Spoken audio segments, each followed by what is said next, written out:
You're listening to The Pump Fake.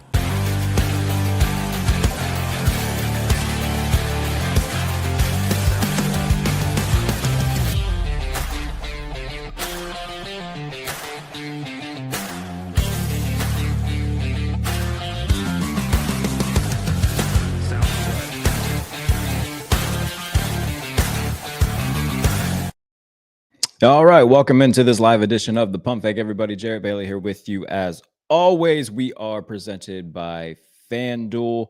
Thank you so much for tuning in. Week 8 picks, best bets. And if you're watching live on YouTube and want your questions answered, drop them in the comments. We'll do it before the show is over. We'll talk about every game on the slate. A lot of bye weeks this week. A lot of people affected fantasy-wise. And when you look at the spreads of a lot of these games too, I mean, there's a lot of 6.5, 7s, 7.5s, not a lot of projected close games. But as we know, in this league, it's not likely that all of these are going to end in, 10, 11-point games where things are out of reach throughout the game. So we'll touch on every game. I'll give you my best bets of the weekend. We'll touch on a little bit of tight ends day as well. I put together just a hilarious, one that probably won't hit, but I put together a round robin as well. So we'll touch on all of that before the end of the show. And again, if you want your questions answered, if you're watching on Twitter, you're watching on YouTube, leave a comment. We'll get it answered before the end of the show. And if you are watching, please be sure to like the video, subscribe, all of that. Let's start in Carolina. The Bills, 7.5-point favorites on the road, looking to end a 2-game skid against the Panthers, who are 4-3, and I don't care. I don't think many people care. When you look at the games that they've won, now look, credit where it's due, and JP Acosta yelled at me about it on, Monday, where I said this exact thing. I was like, yeah, I mean, they beat the Cowboys, and that's great. Rico Dowdle ran all over the Cowboys. That could be the thing that keeps this close, actually, is the fact that the Bills' defense stinks and they won't be able to stop the run. Luckily for Buffalo, though, when you look at the Panthers' offense, there's not a lot there that really excites you. Xavier Legette's probably their best receiver as of late, but Ted McMillan, really nice rookie. And you look at where they rank. We'll get all the advanced analytics pulled up here just so I'm not talking out of both ends of my mouth here. If you look at the offense for Carolina thus far, running wise over the last month or so, Rico Dowdle's really elevated them. As a whole this season, they rank 17th in EPA per play. When you look at success rate, they've entered the top 10. So it could be a sleeper matchup for the Bills. But again, you look at the teams that Carolina's played. Last week against the Jets is one of the most boring, worst offensive games I've seen. It's not like they're setting the world on fire. I think that they are largely a product of their opponents, which is a way of saying they're one of the better bad teams in the league. 4-3, that's great. They seem to be making some sort of progress organizationally. I don't think this game will be particularly close. And even if it is, I think it's going to be a backdoor cover situation where Buffalo's winning by 13. The Panthers have the ball with a minute and a half left. Buffalo's not really, going all out to stop Andy Dalton on the drive, and they can punch one in. But this doesn't feel like a game that's going to be, I don't think the result's ever going to be in doubt here. And again, Rico Dowdle could have a nice day because the Bills' defense isn't very good, especially against the run. That could be where Carolina does make this a close game if it does become one. It's that Rico Dowdle runs the ball. They play the ball control game and keep the ball out of the hands of Josh Allen and the Bills' offense. If Buffalo loses this game, we can start to worry. They've lost 2 games in a row every year under Sean McDermott. This isn't anything new. But the problems that they have defensively are also not new. And that's their biggest problem, is that, Buffalo's probably going to still win 12, 13 maybe. But that's not their worry. They know they're going to win a bunch of regular season games. It's what happens when you get to the postseason and you're playing the Chiefs. Because they've been close a lot of times. And in the end, the defense gets taken advantage of by Mahomes, who does just enough. And you look at Josh Allen's stats in those games, I mean, it's not on him that they lose those games. So defensively, they have a lot to clean up. Taylor Rapp just went on IR. Looks like Jordan Poyer's going to stay on the roster probably for the rest of the year. And we can talk about the fact that they need to make a trade for a receiver. They do. But they also need to do something in the defensive backfield. Because all these guys that they've paid defensively and really throughout the roster, haven't made much of a difference. Greg Rousseau's fine. Christian Benford was good last year and earned a payday, but hasn't been all that great this season. And elsewhere in the secondary, man, Taylor Rapp, stinks for him that he's hurt. He wasn't playing well. Cole Bishop's not good. DeMar Hamlin's not good. Max Hairston might come off IR soon. We'll see. But they don't have anybody in the secondary that worries you right now. So, and I know that Andy Dalton's projected to start, and I don't think that they're going to win, but the Bills' defense isn't good. And if there is a way that Carolina keeps it close, it's possessing the ball, not asking Andy Dalton to do too much, and just running the ball a lot with Rico Dowdle. Next up on the docket, we'll go Bears-Ravens. Chicago 7-point dogs on the road. Looks like Lamar Jackson will be back. He is officially questionable for this game. And so, yeah, we'll see what his status ends up being. I would assume he's playing. But even so, we saw what the defense looked like when Lamar was there. He's not playing cornerback. He's not playing safety. So, yeah, he'll make a tremendous difference, obviously, compared to what Cooper Rush was doing. But, and we'll talk about this in my best bets a little bit more, I still think this is going to be a close game. Chicago's won 4 in a row. I don't think the Bears win, but I do think this game comes down to the final possession. It'll be a one-score game. I think Baltimore wins. If the Ravens don't win, though, I mean, they're 1-6. Has a 1-6 team ever made the postseason? I do not know that off the top of my head. But right now, it feels like everything's done for Baltimore. And they would have to go on an incredible run to even have a shot. So I'm going to pick Baltimore to win because they get Lamar back, and that should be enough. But the Bears and Ben Johnson, the last thing you want to see if you're a bad defense is a really good offensive mind who's in a groove. Ben Johnson and the Bears right now are in a groove. They're getting the run game going. DeAndre Swift had a nice game last week. Caleb Williams is getting all these different guys involved. 1 week it'll be DJ Moore. Rome Odunze is really coming to his own this year. Looks like they're trying to get more Luther Burden and Colston Loveland involved.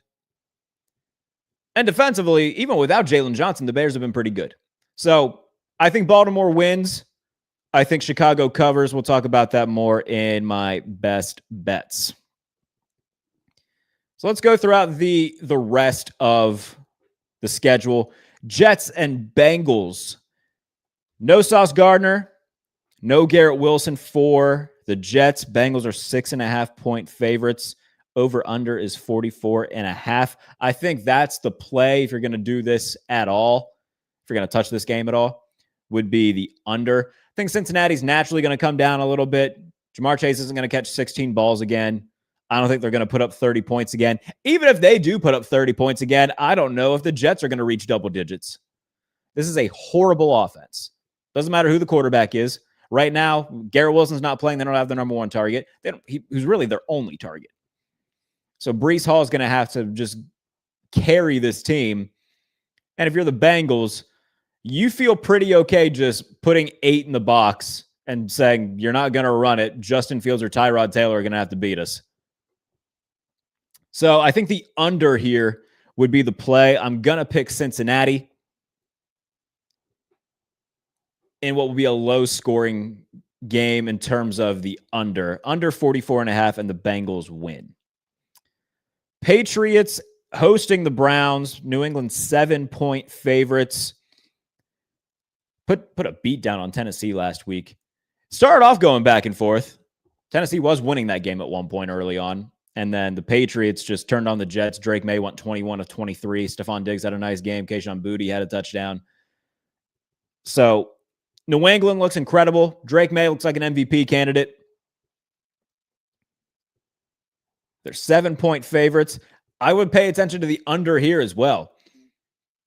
Because defensively for the Patriots, that's been, we talked about it in the offseason a lot. It's like, oh my goodness, look at how much money they're spending on that side of the ball. When you bring in Milton Williams, who has been as advertised, bring in Carlton Davis, you bring in Robert Spillane, Harold Landry. They made a lot of moves on that side of the ball, and so far it's paid off. They're 9th in the NFL in EPA per play. And if you want a little bit more deep dive on the Patriots, earlier in the week on the Wednesday show, my good friend Taylor Kiles joined me, who from Patriots Press Pass, one of the very best beat guys across the NFL, not just in terms of covering the Patriots, but Taylor's incredible. So go and watch that if you're watching on YouTube, or listen to it if you're listening as a podcast. But New England, 9th in defensive EPA per play, and an EPA per drop back. They are kind of in the middle of the pack right now. The bread and butter for them has been the run. So that's what it's going to come down to for me, is if can Cleveland get anything going on the ground? Because we talk about regressing to the mean with Cincinnati. I think we're going to see that naturally too with Cleveland. I don't know when the last time is the Browns scored 30 points in consecutive games. When's the last time the Browns scored 20 points in consecutive games? I assume in the Baker Mayfield era.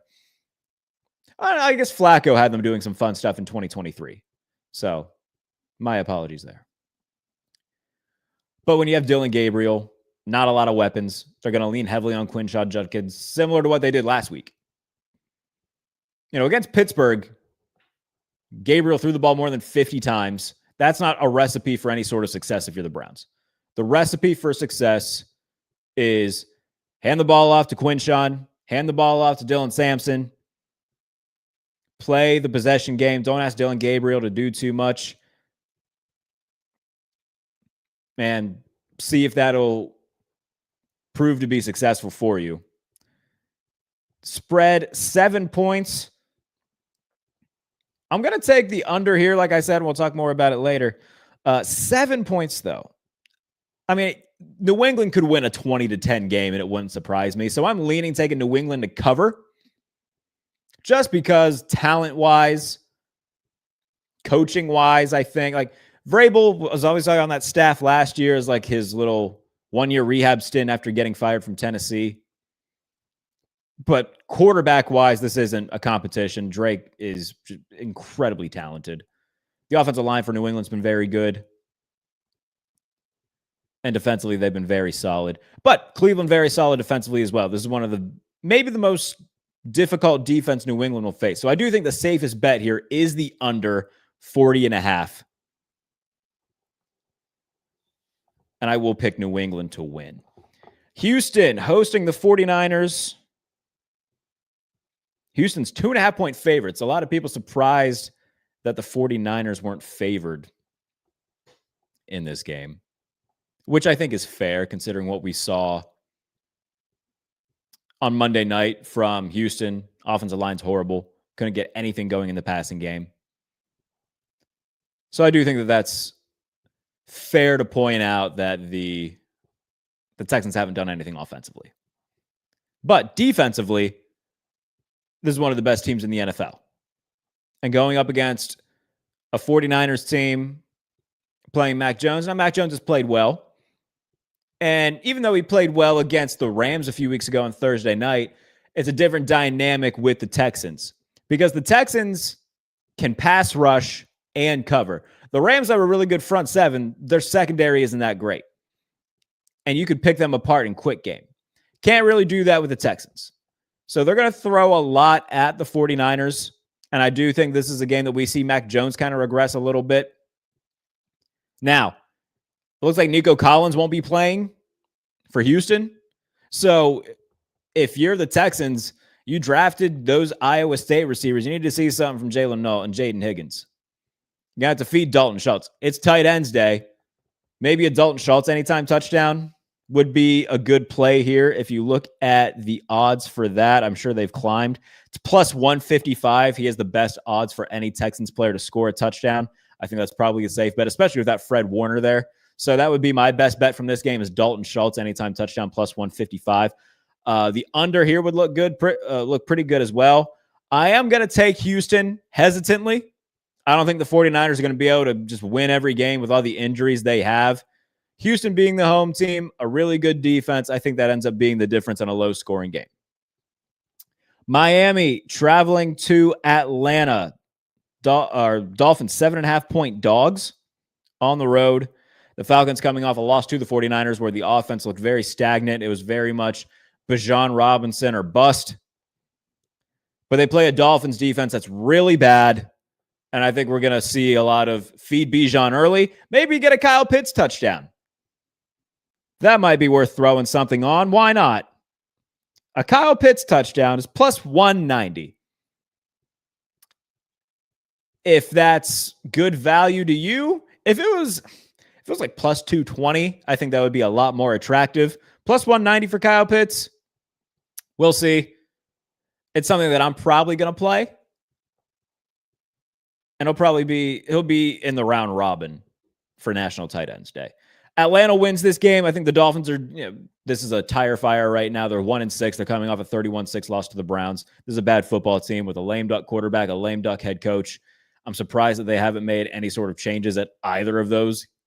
I mean, every time Mike McDaniel talks, it's pretty clear that he's fed up with Tua. Every time Tua talks, it's even more of a disaster than the previous time that he talked.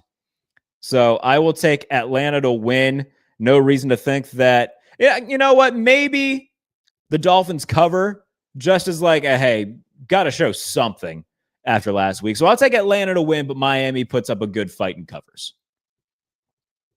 Giants, Eagles.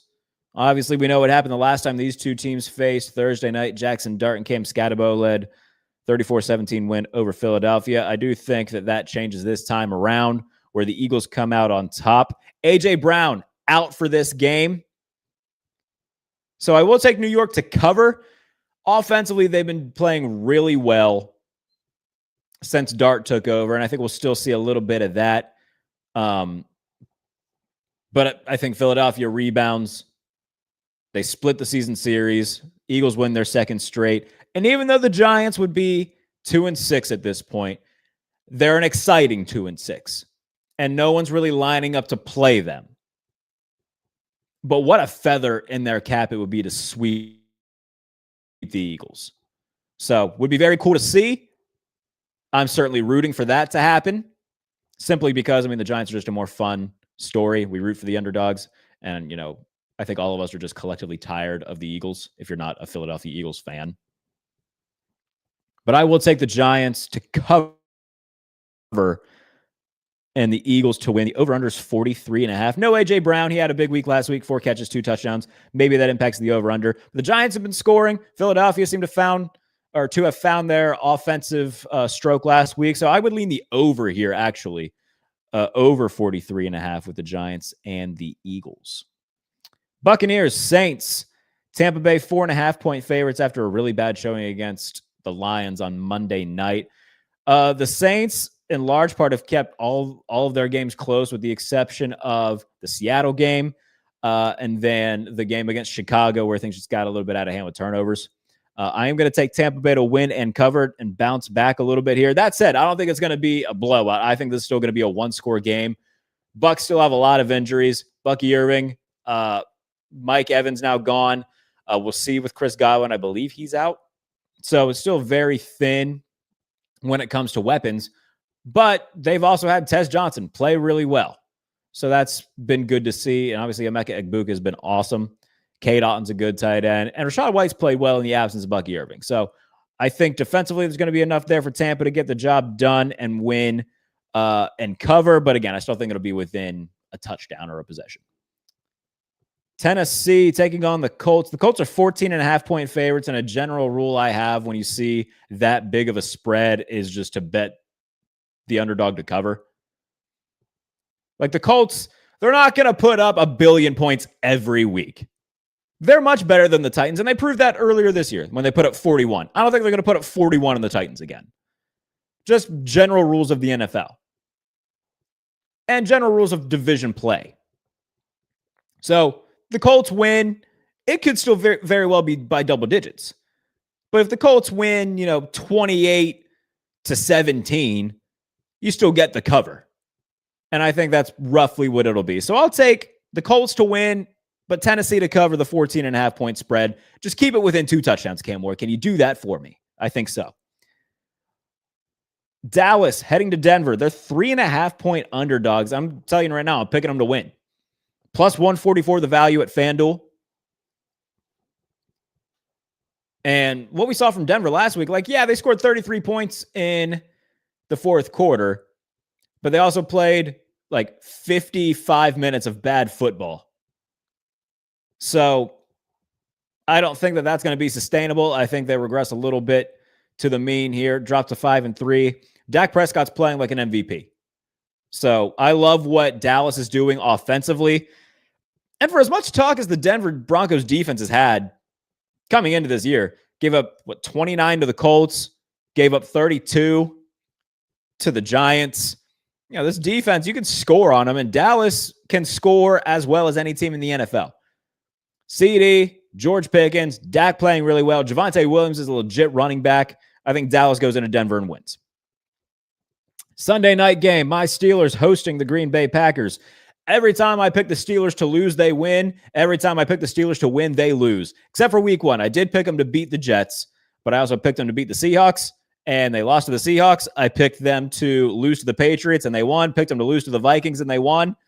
Who'd they play coming off the ball? I picked them to beat Cleveland. That felt like a fair proposition. But if you watch AFC North talk, I said for 2 weeks, they're going to lose to the Bengals. And then on the last show before the game, I went back and I said, I'll pick them to win. And then they lost. So I'm going to pick Green Bay. I think that, Green Bay was my pick to come out of the NFC and represent the NFC in the Super Bowl. They're 4-1-1 right now. They're winning games. And I talked to former Packers running back Amon Green on Believe in Steelers. And I said, they're a really good team, but their lack of experience has held them back in terms of winning games more convincingly. They beat the Cardinals, and that's a team that they should have beat. They beat the Bengals, and that's a team that they should have beat. But they're not blowing these teams out. And I think the youth on that team certainly plays a part in that. They're the youngest offense in the NFL, but they're full of talent. Josh Jacobs, very good running back. The collection of receivers that they have with Golden and Romeo Doubs, Savion Williams, Tucker Kraft, and Luke Musgrave at tight end, a good offensive line. This is a very good team. If they're able to run the ball like Cincinnati was, the Bengals are the worst run offense in the NFL, and they ran for over 140 yards on the Steelers. That was Chase Brown doing it. So imagine what Josh Jacobs is going to be able to do. Would love nothing more than to see Aaron Rodgers get a win. It's been awesome seeing Aaron Rodgers and the Steelers offense be great. They have the same EPA per play as the Lions do right now. They're tied for 7th in the NFL. Arthur Smith's done a great job. Aaron's done a great job. I've loved watching this offense this year, but defensively, they've been extremely disappointing. So Jordan Love's a very good quarterback. I think that he's going to be able to take advantage of that, and I'm going to pick Green Bay to win.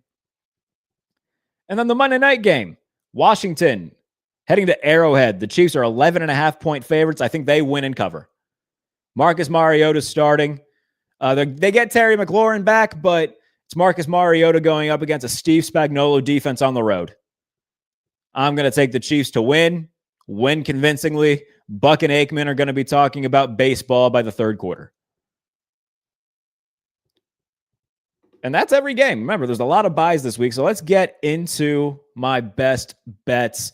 Here they are. Read them and weep. I'm going to take the under in Patriots-Browns, the under 40.5. I'm going to take Cowboys money line, which is plus 144. Chicago to cover the 7-point spread in Baltimore. And I'm going to take the under in 49ers-Texans, the under 41.5. If you parlay all of that together over at FanDuel, it comes to plus 1577. So you bet $10 to win 157.70 over at FanDuel. And that is my best bets. Now, if you want to hear, the anytime touchdown parlay that we have for tight ends day, it's a round robin, like I said, but there's a few good ones that I've done by itself. A four-legger of Kyle Pitts, Dallas Goedert, Dalton Schultz, and Tyler Warren. That is plus 87.16. So you bet 10 to win roughly 870. And the round robin is Dalton Kincaid, Mark Andrews, Colston Loveland, David Njoku, Hunter Henry, Kyle Pitts, Dallas Goedert, Cade Otton, Jake Ferguson. So if you do 5, any combination of 5 of those, you get pretty good odds there to win over 2,000. So if 5 of them score and you throw about 1950 on it, that's what I just threw down in terms of trying to get as close to 20 as possible. So roughly 2,100 if that round robin hits. But 5 out of these 9 have to score again. Dalton Kincaid, Mark Andrews, Colston Loveland, David Njoku, Hunter Henry, Kyle Pitts, Dallas Goedert, Cade Otton, Jake Ferguson. That's the anytime touchdown round robin for tight ends day. So that's my best bets, my picks for week 8. And again, a lot of buys this week. I think 6 teams with buys. So, fewer games than we've been used to thus far. And it's the final Sunday of October. So by the time we are back for week 9 on the week 9 Sunday slate will be November 2nd. We're getting ready for Thanksgiving and Christmas. I will be decorating my house for Christmas on Saturday, November 1st. And I'm very excited about it. So we'll be back on Monday to recap everything. Who's it going to be with? I don't know yet. But we'll be back Monday to recap everything that went down on Sunday. So if you're watching on YouTube, please be sure to subscribe. If you're listening as a podcast, please be sure to leave a comment, leave a review, and leave a comment on YouTube as well. We will be back on Monday to recap week 8 around the NFL. So then, this is the Pump Fake.